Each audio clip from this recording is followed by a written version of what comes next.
जय हिंद बच्चों, आज हम कक्षा 11वीं का 10वां अध्याय का भाग कोशिका चक्र एवं कोशिका विभाजन पढ़ेंगे। क्या आप जानते हैं कि सभी जीव, भले से वो छोटे हों या बड़े, अपने जीवन की शुरुआत कोशिका से करते हैं। हमें ये जान के आश्चर्य भी होगा कि कैसे एक कोशिका इतने बड़े जीव का निर्माण करती है। वृद्धि करना, जनन करना सभी कोशिकाओं में होता है क्या? सभी जीवों की विशेषता है। सभी कोशिकाओं को दो भागों में विभाजित करके वो जनन करती हैं, जिसमें से प्रत्येक पेत्रक कोशिका विभाजित होके दो संतति कोशिका यानी दो डॉटर सेल का निर्माण करती हैं। ये नवनिर्मित संतति जो रहती हैं स्वयं वृद्धि और विभाजन करती हैं। एक पेत्रक कोशिका और उसकी संतति वृद्धि या विभाजन के बाद एक नई कोश की जनसंख्या का निर्माण करती हैं। सबसे पहले पढ़ रहे हैं हम कोशिका चक्र। कोशिका विभाजन सभी जीवों के लिए जरूरी है।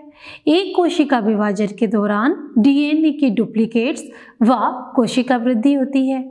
यह प्रक्रिया जैसे कोशिका विभाजन, डीएनए प्रतिकृति और कोशिका वृद्धि एक दूसरे के साथ समायोजित होकर संपन्न होती हैं।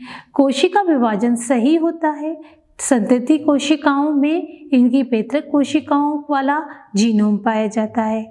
घटनाओं का यही अनुक्रम जिसमें कोशिका अपने जीनोम के द्वारा द्विगुणन व अन्य संगठकों का विश्लेषण और करती है, तत्पश्चात विभाजित होकर दो डॉटर सेल का निर्माण करती है। यही कोशिका चक्र कहलाता है। वैसे तो कोशिका वृद्धि एक सतत प्रक्रिया है जिसमें डीएनए का संश्लेषण कोशिका चक्र की किसी एक विशिष्ट अवस्था में होता है।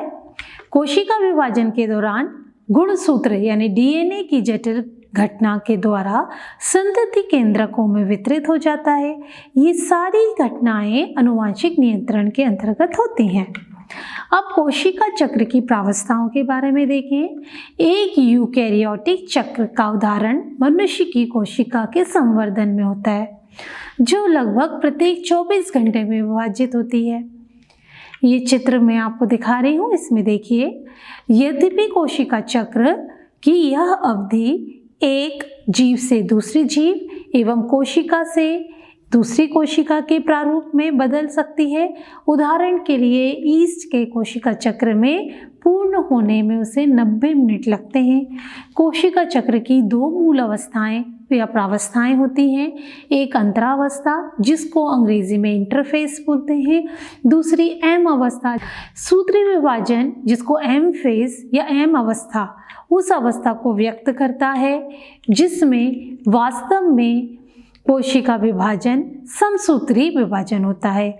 और अंतरावस्था दो क्रमिक एम प्रावस्था के बीच प्रावस्था को व्यक्त करता है। यह ध्यान देने योग्य बात है कि मनुष्य की कोशिका के औसतन अवधि 24 घंटे में कोशिका चक्र की कोशिका विभाजन सिर्फ 1 घंटे में पूर्ण कर लेता है, जिससे कि कोशिका चक्र की कुल अवधि 95% से अधिक की अवधि अंतरा अवस्था में ही व्यतीत होती है।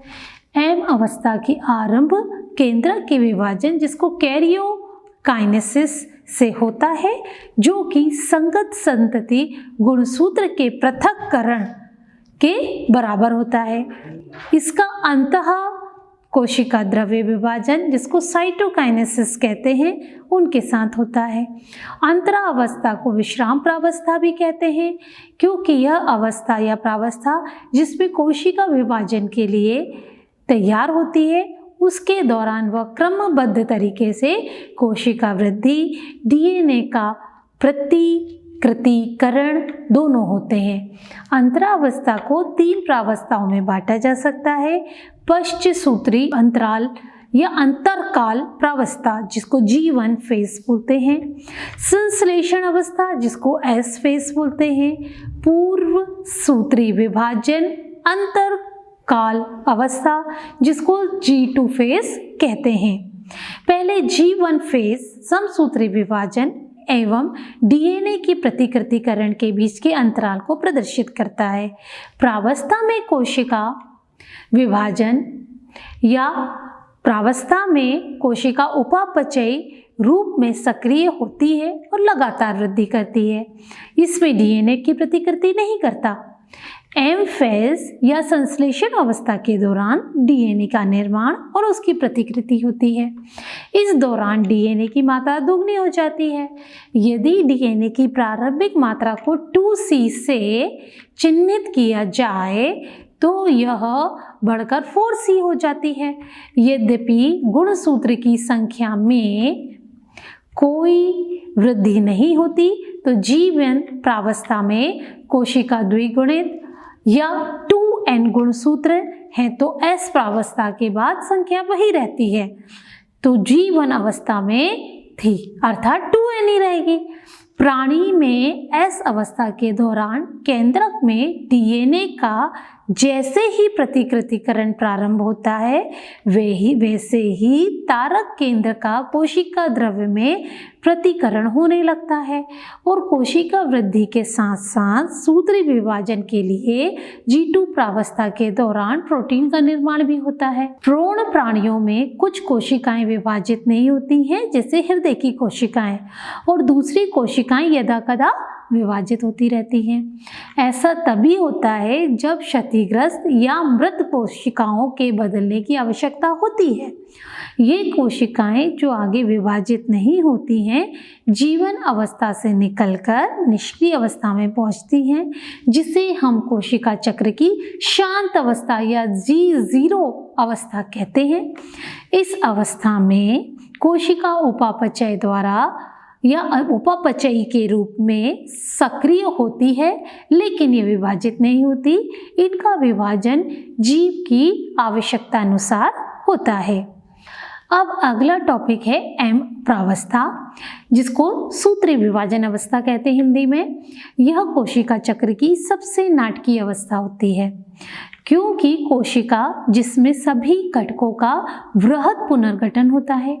जनक व संतति कोशिका की गुणसूत्र की संख्या बराबर होती है, इसलिए हम इसे समविभाजन कहते हैं।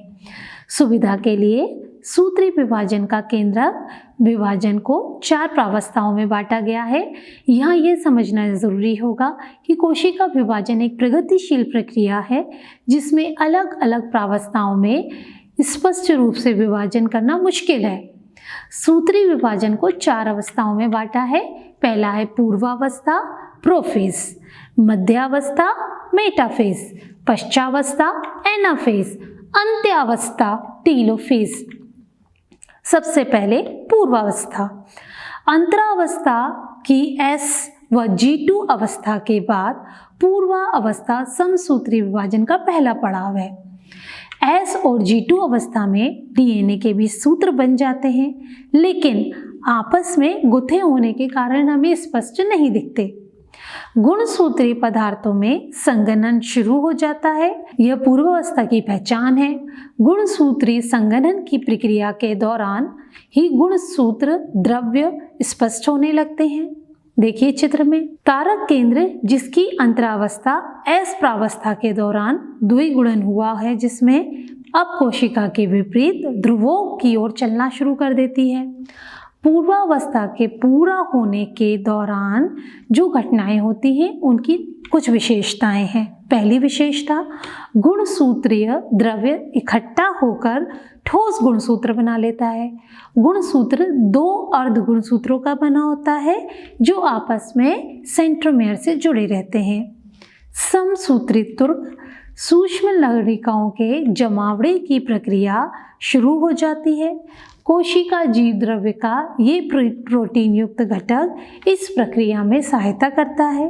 पूर्वावस्था के अंत में यदि कोशिका को सूक्ष्मदर्शी से देखा जाता है तो इसमें हमें गोल्जिकाएं, अंतरद्रव्य जालिका, केंद्रिका व केंद्रक आवरण नहीं दिखाई देता है। दूसरी अवस्था अगली देखते हैं, मध्यावस्था। केंद्रक आवरण के पूर्ण रूप से विघटित होने के साथ समसूत्री विभाजन की द्वितीय अवस्था प्रारंभ होती है। इसमें गुणसूत्र कोशिका के कोशिका द्रव्य में फैलते हैं। इस अवस्था में गुणसूत्र इकट्ठे यह संघनित होकर पूर्ण हो जाते हैं। सूक्ष्मदर्शी से देखने पर यह स्पष्ट रूप से दिखाई देने लगते हैं। यह अवस्था जब गुणसूत्र की आकृति का अध्ययन बहुत इजी तरीके से किया जा सकता है, ये वह अवस्था है। मध्यावस्था गुणसूत्र दो संतति अर्ध गुणसूत्रों से बना होता है जो आपस में गुणसूत्र बिंदु से जुड़े रहते हैं। यह चित्र में आप देख सकते हो। गुणसूत्र बिंदु की सतह पर एक छोटा सा बिंब की जैसी संरचना दिखती है जिसे हम काइनेटोकोर कहते हैं। सूक्ष्म नलिकाओं के बने हुए तुर्क तंतु के जुड़ने के स्थान पे संरचना को काइनेटोकोर है जो दूसरे और कोशिका के केंद्र में स्थित गुणसूत्र से जुड़ी रहती है। मध्यावस्था के सभी गुणसूत्र मध्य रेखा में आकर स्थित हो जाते हैं। प्रत्येक गुणसूत्र एक अर्ध गुणसूत्र के एक ध्रुव से तुर्क तंतु द्वारा अपने काइनेटोकोर द्वारा जुड़ा रहता है। वहां इसकी संतति अर्ध गुणसूत्र तुर्क तंतु द्वारा अपने काइनेटोकोर से विपरीत ध्रुव द्वारा जुड़ा होता है। मध्यावस्था के जिस तल पर गुणसूत्र पंक्तिबद्ध होते हैं उन्हें हम मध्य अवस्था पट्टिका कहते हैं। इसकी निम्न विशेषताएं इस अवस्था की: पहला, तुर्क तंतु गुणसूत्र के काइनेटोकोर से जुड़े रहते हैं। दूसरा, गुणसूत्र मध्य रेखा की ओर जाकर मध्य अवस्था पट्टिका पर पंक्तिबद्ध होकर ध्रुवों से तुर्क तंतु से जुड़ जाते हैं। पश्चावस्था के बारे में अब मैं आपको बता रही हूँ। पश्चावस्था के प्रारंभ में मध्यावस्था पट्टिका पर आए हर एक गुणसूत्र एक साथ अलग होने लगते हैं। इसे संतति अर्ध गुणसूत्र कहते हैं जो कोशिका विभाजन के बाद बनने वाली नई डॉटर केंद्रक का गुणसूत्र बनेंगे। वे विपरीत ध्रुवों पर की ओर जाने लगते हैं। जब प्रत्येक गुणसूत्र मध्यांश पट्टिका से काफी दूर जाने लगते हैं तब प्रत्येक गुणसूत्र ध्रुवों की ओर होता है और गुणसूत्र के ध्रुवों की ओर जाने का नेतृत्व करता है। साथ ही गुणसूत्र की भुजाएं पीछे आती हैं। इस तरीके से इसमें होता है। अगर हम पश्चावस्था की विशेषता देखें तो पहली अवस्था या पहली विशेषता है गुणसूत्र बिंदु विखंडित होते हैं, अर्ध गुणसूत्र अलग होने लगते हैं, अर्ध गुणसूत्र विपरीत ध्रुवों पर जाने लगते हैं। अगली अवस्था है अंत्यावस्था। समसूत्री विभाजन की अंतिम अवस्था प्रारंभ से अंत्यावस्था गुणसूत्र में जो क्रमानुसार ध्रुवों पर चले गए हैं वह असंगनित होकर संपूर्णता को खो देते हैं और एकल गुणसूत्र नहीं दिखाई देता। वह अर्ध गुणसूत्र द्रव्य दोनों ध्रुवों की ओर एक समूह के रूप में इकट्ठे हो जाते हैं। इस अवस्था की घटनाएं निम्नानुसार है। गुणसूत्र विपरीत ध्रुवों की ओर एकत्रित होते हैं, इनकी पृथक पहचान खत्म होती है। गुणसूत्र समूह चारों तरफ केंद्रक झिल्ली के निर्माण हो जाता है और केंद्रिका, गोल्जिकाएं, अंतःप्रद्रव्य जालिका का फिर से निर्माण हो जाता है। अब अगला टॉपिक मैं बता रही हूँ आपको कोशिका द्रव्य विभाजन, जिसको साइटोकाइनेसिस के नाम से जाना जाता है। सूत्री विभाजन के दौरान द्विगुणित गुणसूत्रों की संतति केंद्रकों में सपृथंकन होता है, जिसमें केंद्रक विभाजन, जिसको कैरियोकाइनेसिस कहते हैं, होता है। कोशिका विभाजन संपन्न होने के अंत में कोशिका स्वयं एक अलग प्रक्रिया द्वारा दो संतति कोशिकाओं में बढ़ जाती है। इस प्रक्रिया में कोशिका द्रव्य विभाजन कहते हैं। इस प्रक्रिया को कोशिका द्रव्य विभाजन कहते हैं। प्राणी कोशिका में विभाजन जीव द्रव्य कला में एक खांच बनने में संपन्न होता है। खांचों के लगातार गहरा होना, अंत में केंद्रक का आपस में जुड़ना, कोशिका का कोशिका के द्रव्य में दो भागों में बट जाना होता है। यद्यपि पादप कोशिका जो अपेक्षाकृत अपरासरणीय कोशिका भित्ति से घिरी होती हैं, अतः इनमें कोशिका द्रव्य विभाजन दूसरी भिन्न क्रियाओं के द्वारा होता है। पादप कोशिकाओं में नई कोशिका भित्ति का निर्माण कोशिका केंद्र से शुरू होकर बाहर पूर्व स्थित पार्श्व कोशिका भित्ति से जुड़ जाता है। ये नई कोशिका भित्ति का निर्माण एक साधारण पूर्वगामी रचना से प्रारंभ होता है, जिसे हम कोशिका पट्टिका कहते हैं, जो दो सन्निकट कोशिकाओं की भित्तियों के बीच के मध्य पट्टिका को दर्शाती है। कोशिका द्रव्य विभाजन के समय कोशिका अंगक जैसे सूत्रकर्णिका यानी माइटोकॉन्ड्रिया व प्लेसेट लवक को दो संतति कोशिकाओं का वितरण हो जाता है। कुछ जीवों में केंद्र विभाजन के साथ कोशिका द्रव्य का विभाजन नहीं हो पाता। इसके परिणाम स्वरूप एक कोशिका से नए केंद्रक नहीं बन पाते। ऐसी बहुकेंद्रीय कोशिका को संकोशिका कहते हैं, जैसे कि नारियल का तरण भ्रूण पोष। अब अगला टॉपिक है अर्धसूत्री विभाजन। लैंगिक प्रजनन द्वारा संतति के निर्माण में दो युग्मकों का संयोजन होता है। उसमें द्वि अगुणित गुणसूत्र का एक समूह होता है। युग्मक का निर्माण विशिष्ट द्विगुणित कोशिकाओं से होता है। यह विशिष्ट प्रकार की कोशिका विभाजन है, जिसके द्वारा बनने वाली अगुणित संतति कोशिकाओं में गुणसूत्रों की संख्या आधी रह जाती है। इस प्रकार के विभाजन को अर्धसूत्री विभाजन कहते हैं। लैंगिक जनन करने वाले जीवधारियों के जीवन चक्र में अर्धसूत्री विभाजन द्वारा अगुणित अवस्था उत्पन्न होती है एवं निषेचन द्वारा द्विगुणित अवस्था पुनः स्थापित हो जाती है। पादपों एवं प्राणियों के युग्मक जनन के दौरान अर्धसूत्री विभाजन होता है, जिसके परिणाम स्वरूप अगुणित युग्मक उत्पन्न होते हैं। अर्धसूत्री विभाजन की निम्नलिखित विशेषताएं हैं। पहली, अर्धसूत्री विभाजन के दौरान केंद्रक व कोशिका विभाजन के दो अनुक्रमिक चक्र संपन्न होते हैं, जिसे अर्धसूत्री 1 और अर्धसूत्री 2 कहते हैं। इस विभाजन में डीएनए की प्रतिकृति का सिर्फ एक चक्र पूरा होता है। ऐसा अवस्था में पैतृक गुणसूत्रों की प्रतिकृति के समान संतति अर्धगुणसूत्र बनने के बाद अर्धसूत्री फर्स्ट अवस्था प्रारंभ होती है। अर्धसूत्री 2 विभाजन में समजात गुणसूत्रों का युगलन व पुनर्योजन होता है। अर्धसूत्री 2 के अंत में 4 अगुणित कोशिकाएं बनती हैं। अर्धसूत्री विभाजन को निम्न अवस्थाओं में बांटा है। पहले अर्धसूत्री फर्स्ट वाली कंडीशन देखें, पूर्वावस्था 1, मध्य अवस्था 1, पश्चावस्था 1 और अंत्यावस्था 1। इसी तरह अर्धसूत्री विभाजन 2 में पूर्वावस्था 2, मध्यावस्था 2, पश्चावस्था 2 और अंत्यावस्था 2 होती है। अर्धसूत्री विभाजन 1 के बारे में देखें, उसकी पहली अवस्था पूर्वावस्था 1। अर्धसूत्री विभाजन फर्स्ट की पूर्वावस्था की तुलना समसूत्री विभाजन की पूर्वावस्था से की जाए तो यह अधिक लंबी और जटिल होगी।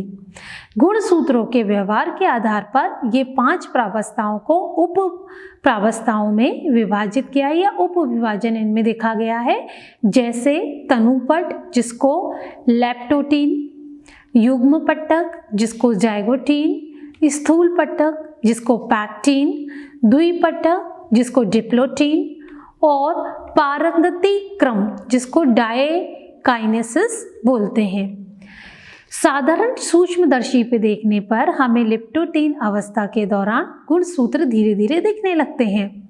गुणसूत्रों में संघनन या कॉम्बिनेशन पूरी तरह तनुपट्ट अवस्था के दौरान हो जाता है। इसके बाद पूर्वावस्था फर्स्ट की द्वितीय चरण प्रारंभ होता है, जिसे हम युग्मपट्ट कहते हैं। इस अवस्था के दौरान गुणसूत्र आपस में युग्मन करते हैं और इस प्रकार की संबद्धता को अपन सूत्र युग्मन कहते हैं। युग्मपट या जाइगोटीन इस प्रकार के गुणसूत्र के युग्म समजात गुणसूत्र इनको हम कहते हैं। इस अवस्था को इलेक्ट्रॉन सूक्ष्मदर्शी से देखा जा सकता है। गुणसूत्र के सूत्र युग्मन से के साथ जटिल संरचना प्रारंभ निर्माण हो जाता है, जिन्हें हम सिनेप्टोमल सम्मिश्रण कहते हैं। इस सम्मिश्रण का निर्माण एक जोड़ी सूत्र युग्मित समजात गुण दो सूत्रों के द्वारा होता है। उसे हम युगली तथा चतुष्फलक भी कहते हैं। यद्यपि ये अगली अवस्था से अधिक ज्यादा स्पष्ट होते हैं। पूर्व अवस्था फर्स्ट की उपयुक्त दोनों अवस्थाएं स्थूल पट अवस्था की अपेक्षा कम अवधि की होती हैं।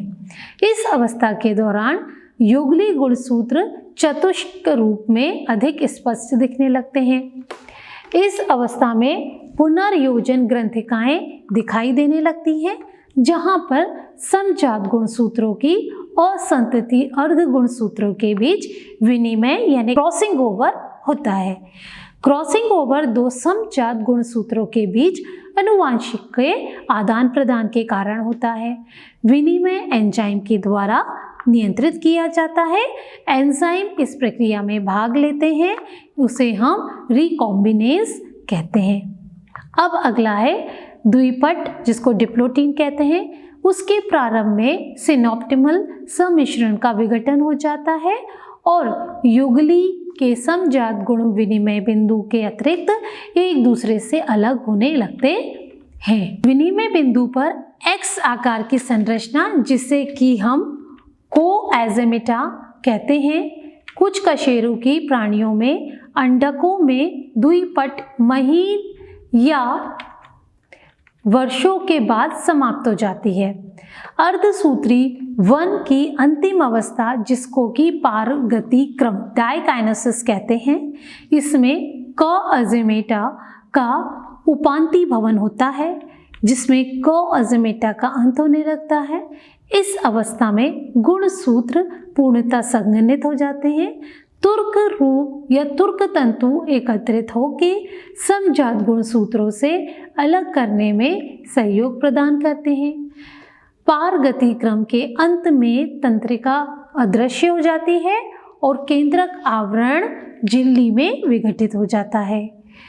पारगति क्रम मध्य अवस्था की ओर पारगमन को निरूपित करता है। मध्य अवस्था फर्स्ट देखें।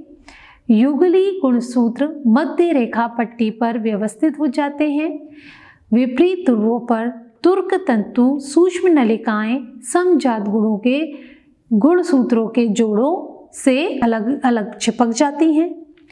पश्चावस्था वन में सम गुणसूत्र अलग होते हैं, जबकि संतति अर्ध गुणसूत्र गुण सूत्र बिंदु पर जुड़ जाते हैं। अंत्यावस्था, इस अवस्था में केंद्रक आवरण व केंद्रक पुनः स्पष्ट हो जाते हैं और केंद्रक कोशिका द्रव्य विभाजन शुरू हो जाता है और कोशिका की यह अवस्था कोशिका द्विक कहलाती है।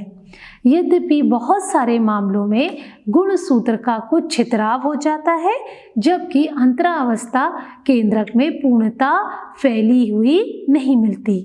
दो अर्धसूत्रों के विभाजन के बीच की अवस्था को अंतरावस्था कहते हैं और यह सामान्यतः कम समय के लिए होती है। इसके बाद पूर्व अवस्था सेकंड आती है, जो कि पूर्व अवस्था फर्स्ट से काफ़ी सरल होती है। पूर्वावस्था सेकंड इसकी पहली स्टेज है। अर्धसूत्री विभाजन सेकंड गुणसूत्र में लंबा होने के बाद व कोशिका द्रव्य विभाजन के बाद प्रारंभ होता है। अर्धसूत्री विभाजन वन के विपरीत अर्धसूत्री विभाजन सेकंड सामान्य सूत्री विभाजन के समान होता है। पूर्व अवस्था सेकंड के अंत तक केंद्रक अवस्था में अदृश्य हो जाते हैं, केंद्रक पुनः संघनित हो जाते हैं। अब हम मध्य अवस्था सेकंड देख रहे हैं।